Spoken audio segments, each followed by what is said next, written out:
Megatron has killed Starscream. The Autobots have killed Starscream. A teenager killed Starscream. His own side has killed Starscream. And in 40 years, across every cartoon, comic, and movie ever made, he has never once stayed dead. Coward, king, ghost, martyr, god. There are at least 17 versions of this character, and not one of them learned the same lesson. So let's go through every single one and figure out why nobody, not even death, can get rid of Starscream. The original, Generation 1. The blueprint everything else is built from. Before the war, Starscream wasn't a soldier at all. He was a scientist, exploring prehistoric Earth alongside his partner Skyfire, until a storm separated them and he went home alone. He traded science for the War Academy, and within a few million years, he was Megatron's second in command, his deadliest flyer, and his single most disloyal soldier. Here's how disloyal. When the Autobots' ship crashed on Earth, Starscream fired one last spiteful shot at the wreck on his way out. And that blast is what jolted the computer into reviving Optimus Prime. The entire Autobot-Decepticon war, the thing this whole franchise is built on, exists because Starscream couldn't resist being petty. And from that very first episode, fans had a theory about why he sounds the way he does. That Wheeljack runs him over, and that's why he talks with that strained, broken rasp forever after. Nobody official ever confirmed it, but the voice never changed. His scheming paid off exactly once. When Megatron was mortally wounded, Starscream shoved him out an airlock and crowned himself leader. The coronation lasted about 30 seconds before a reformatted Galvatron walked in and blasted him into a pile of ash, dismissing the whole ceremony as bad comedy, except even that didn't take. His spark survived with no body at all, haunting the show as a ghost that possessed other Decepticons. He failed more reliably than any villain in the franchise, and came back more reliably too. That contradiction isn't a flaw in the character. It is the character, the coward. Michael Bay's films, 2007 to 2011. The cartoon made him a schemer. The movies stripped him down to one thing. This Starscream has a single defining belief, and he says it to Megatron's face. Sometimes cowards do survive. The whole personality is built on it. The moment Megatron falls in the first film, Starscream doesn't avenge him. He flees to space to wait it out. He's a vicious hit-and-run fighter when the odds are good, and gone the instant they aren't. He bet his entire existence on the idea that the coward outlives everyone. So here's how he dies. Not at Megatron's hand, not Optimus's. A teenager named Sam shoves a grenade into his eye and blows his head apart. Years later, all that's left of him is a severed head, which Megatron picks up and calls his treacherous friend. The one version that made survival its entire identity is the one a kid killed with a stick. The Clone Army, Transformers Animated 2007 to 2009. The movies gave him one ego. This show gave him 5. Killed by Megatron, then brought back nearly unkillable by a shard of the Allspark lodged in his forehead. This Starscream tried something no other version ever did. He cloned himself, and gave each clone one single piece of his personality, cranked to the maximum. Thundercracker is his ego. Ramjet is his lying. Sunstorm is his desperate need for flattery. Skywarp is his cowardice. And Slipstream, the only female clone, walked off representing the parts of himself even he didn't want to think about. 5 living pieces of Starscream. And then, inevitably, they turned on him and sided with Megatron. He couldn't command loyalty from his soldiers, from Megatron, or, it turns out, from literal copies of himself. Every villain has an ego. Starscream's the only one who built his into an army, and even his own ego wouldn't follow him. The God. Here's the version almost nobody talks about. And it's the one time Starscream actually won. Marvel's original comic run. On the page, Starscream was always sharper than his cartoon self. He kept the scientist's mind, and he used it. And in 1989, in issue 50, he pulled off the single most dangerous thing any Starscream has ever done. He reached the Underbase, an ancient archive holding the total knowledge and power of the entire Transformer race, and absorbed it. For one issue, the galaxy's biggest joke became the most powerful being in the universe. The Power Cosmic, he called it. He tore through Autobots and Decepticons alike across 3 cities, dropping the aerial bots, Jetfire, Jazz, Blaster, anyone who came near him. Nothing could touch him, so Optimus Prime didn't try to fight him.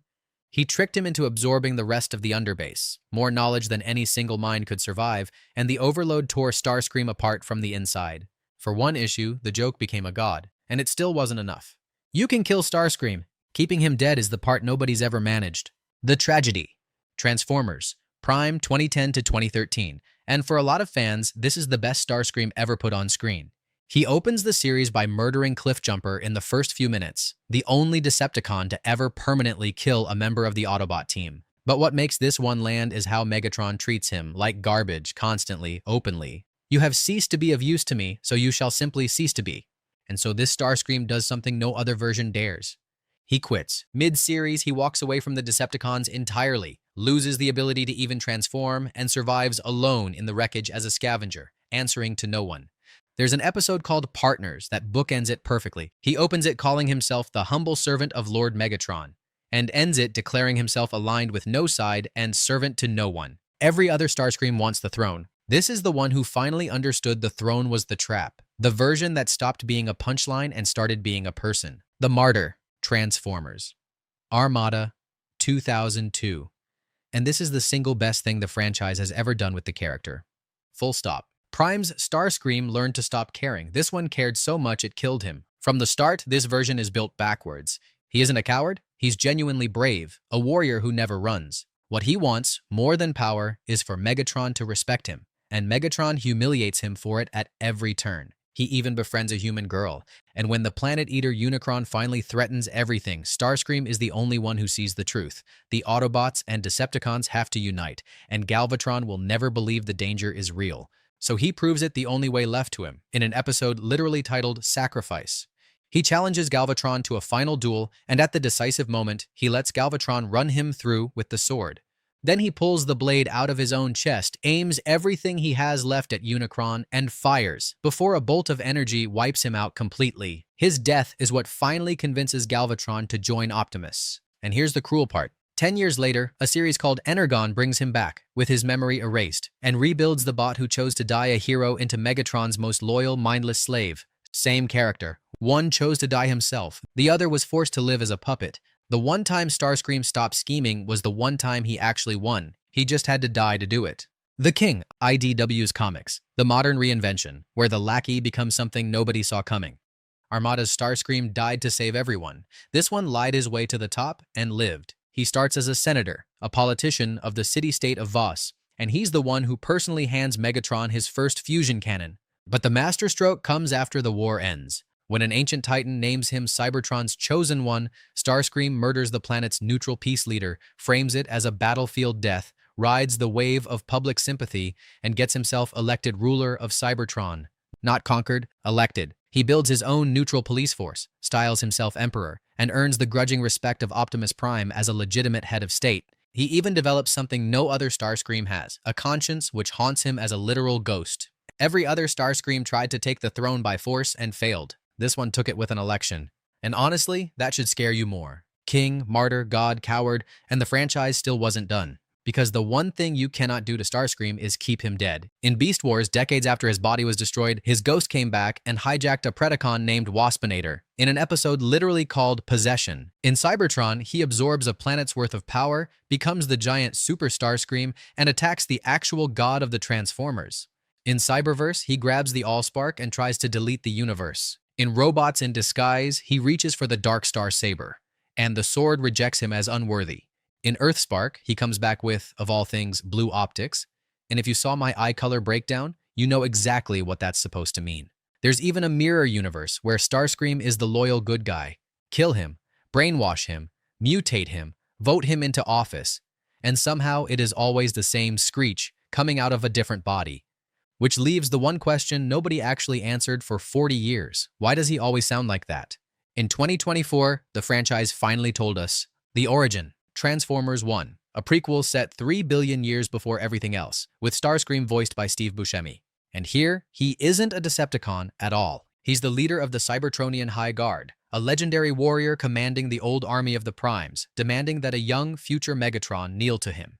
Megatron refuses, they fight, and Megatron wins by grabbing Starscream by the throat and crushing his voice box. That's it. That's the answer.